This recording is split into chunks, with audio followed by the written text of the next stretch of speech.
message. Hi, hello. I'm the junior manager here at the restaurant. I'm supposed to walk you through the job as our new security guard. From your resume, I can tell that you're already a well-experienced guard. But, it's protocol, so I have to walk you through the basics anyway. So, let's get started. We have security cameras all around the restaurant, and if you bring up the camera panel, you'll be able to view the feed from each camera by pressing the camera buttons underneath. Now, our lights are always off during the night. Obviously, because it'd be a waste of power to leave them on all night. So to actually see something on the cameras, you can activate the camera system's night vision. You activate night vision by clicking on the button of whatever camera you're currently viewing. So for example, say you want to see what's on camera 1.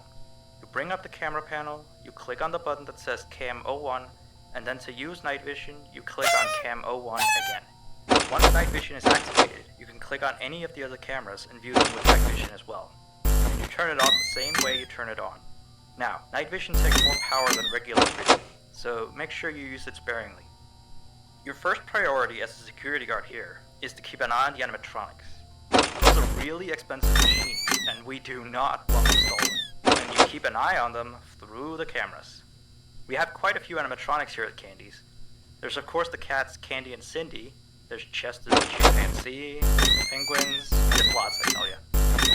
So, you also have 3 security doors in your office, each of which can be closed by pressing the door button by each door. These are here in case you're in some sort of danger, but personally I just use them to shut myself off from the world when I need a break. But don't let me be a role model on that one. You need to remember that closing these doors takes power, and the longer they're closed, the more power they take. Now, I know that sounds kinda backwards, but you have to trust me on that one. I think it's something about the doors having an automatic fail-safe feature in case the power gets cut off, so they open up if there's no more power. All I know for sure is that they do use more and more power the longer they're closed, so you don't want to keep them closed for too long at a time. Now, the reason I keep mentioning the power is because the restaurant uses a backup power generator at night, which only has a certain amount of juice in it.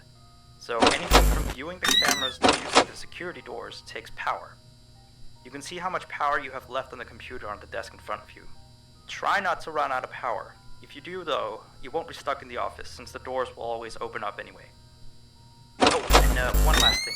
The animatronics aren't completely turned off at night, so they might start walking around a bit. But just be careful not to let any of them into the office, cause we have stuff in there we don't want damaged or anything. Though, don't bother with the ticket booth door. They won't attempt to get in through there. That should be all. You'll hear from me again on your next shift. Have a good night.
message.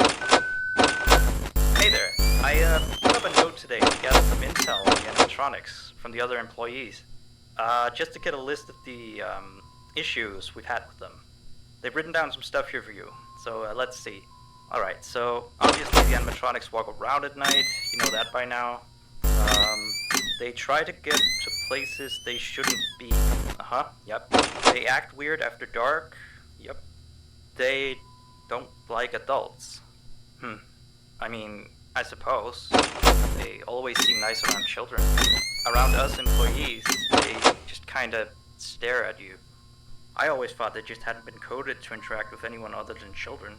But some of the other employees have felt threatened by them nowadays. But I know that some of them are also superstitious morons. So who knows if they just became scared when the animatronic looked at them in the eyes or something. Anyway, one last thing on the list here. The last penguin interferes with the system. There's a sentence I never thought I'd say. We have these penguin animatronics as waiters. They take people's orders and whatnot. We used to have 3 of them, but 2 of them broke down and haven't been fixed yet. I think they're referring to the 3rd penguin that still works, or, well, apparently it doesn't quite work. So yeah, definitely don't let him into the office. His presence alone could probably destroy our systems. Well, that'll be it for now. I'll be sure to leave another message for your next shift.